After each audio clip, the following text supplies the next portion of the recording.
Saya lebih suka menjadi profesi yang dibutuhkan negara saat ini maupun yang di masa yang akan datang. Kenapa saya bangga sekali jadi petani? Jadi petani itu bukan hal yang hina. Petani itu adalah penyangga ketahanan pangan negara. Makanya saya sangat bangga jadi petani.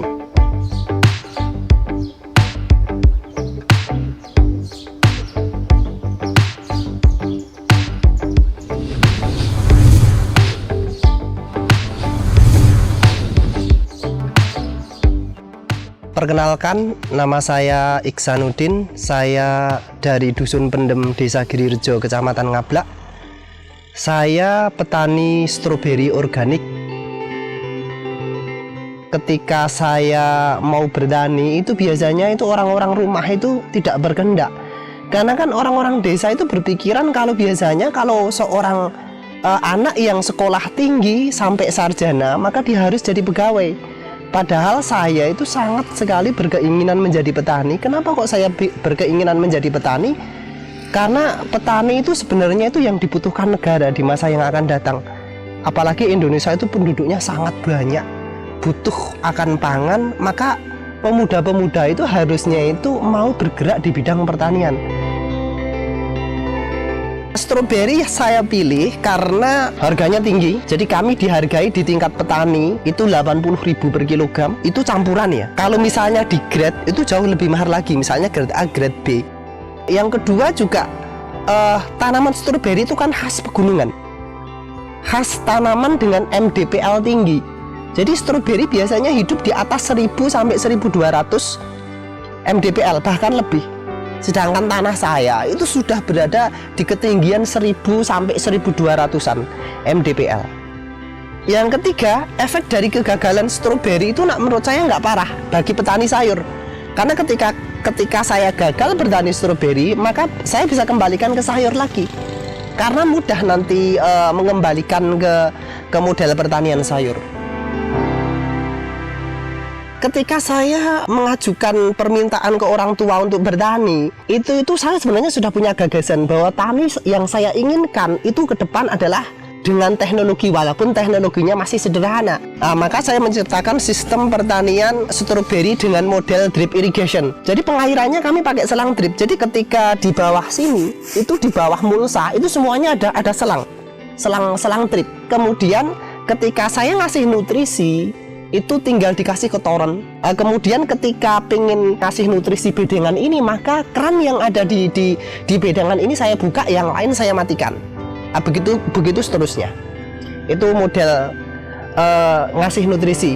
Lah untuk penyiraman itu saya menggunakan dua cara. Yang pertama menggunakan drip yang tadi. Jadi ya drip yang tadi itu selain untuk ngasih nutrisi, saya gunakan juga untuk penyiraman. Kenapa kok penyiraman harus di bawah? Karena stroberi itu kan buahnya kalau kena air terlalu sering itu akan busuk. Lah kemudian untuk sprinkle itu saya gunakan untuk mengatasi trip. Jadi tanaman itu biasanya kalau nggak kena air itu akan trip. Tapi ini hanya saya gunakan sesekali, 2 minggu sekali. Jadi fungsinya adalah menghilangkan trip dan membantu penyiraman. Itu untuk penyiraman. Kalau nutrisinya saya menggunakan bahan-bahan alami. Jadi secara umum itu tanaman itu kan butuh 3 unsur. Yang pertama N, yang kedua P, yang ketiga K. Untuk nutrisi pengocoran yang N itu saya gunakan urin kambing. Saya fermentasi dengan mol dan tetes tebu. Kemudian untuk yang P itu saya gunakan bonggol pisang. Saya cacah, kemudian saya fermentasi dengan tetes tebu. Itu untuk menghasilkan unsur P. Kemudian unsur K itu saya gunakan batang pisang. Batang pisang saya cacah, kemudian saya fermentasi dengan tetes tebu. Kemudian saya gunakan untuk pengocoran. Nah ketika pengocoran itu biasanya saya mengambil dari ketiganya. Kemudian saya masukkan toren, saya campur dengan air, kemudian saya kocorkan di tanaman. Untuk nanam stroberi itu saya gunakan greenhouse.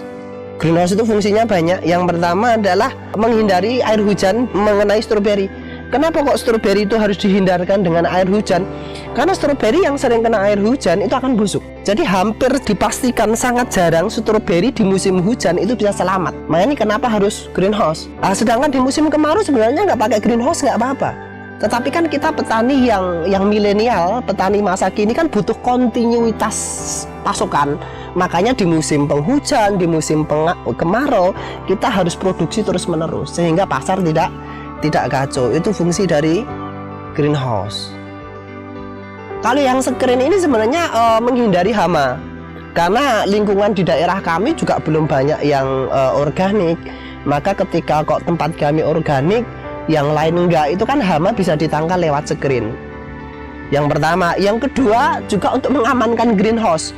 Ketika angin besar ada screen ini, streamin atau screen ini, angin itu akan pecah masuk ke dalam. Sehingga greenhouse itu tidak mudah roboh. Jadi fungsinya itu double ini, untuk hama dari luar, juga untuk angin supaya greenhouse-nya, karena ini investasi bagi petani. Jadi stroberi itu umumnya itu dari tanam sampai berbuah itu 50 sampai 60 hari. Jadi 60 hari itu sudah dipastikan panen perdana. Kalau bibitnya besar bahkan bisa 40 hari. Itu 40-45 hari itu bisa. Tetapi nanti ketika panen, itu panen yang paling bagus itu per 2 hari sekali.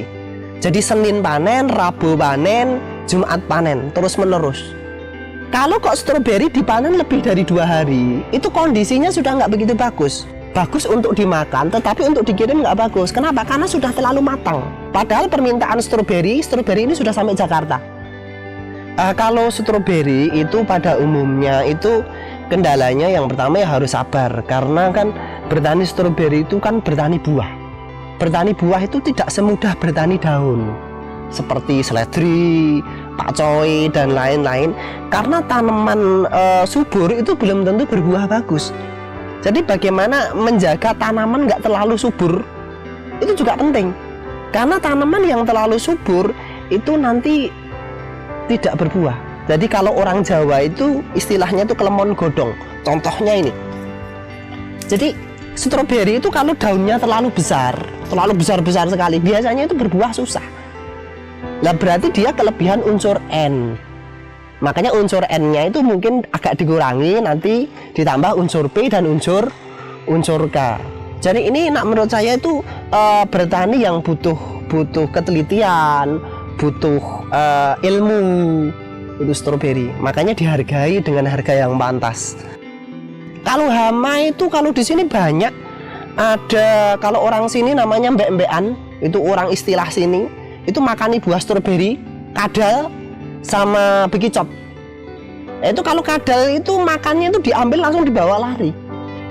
Tetapi itu konsep organik seperti itu. Jadi organik itu pasti hama masuk ke sini. Itu kalau organik, kalau nggak terlalu masif itu dibiarkan. Karena kan di konsep organik itu yang paling bisa mendetek racun itu kan yang paling kecil, hewan yang paling kecil. Kalau hewan yang paling kecil aja mau masuk, berarti racun itu tidak ada di daerah situ. Kalau yang hama yang lain, yang virus itu biasanya daun sini itu hitam. Nah, kalau daun sini hitam itu biasanya yang terserang itu pohon bagian luar. Tetapi nanti merambat sampai pohon bagian dalam terus membunuh. Itu untuk apa namanya? Untuk hama yang virus.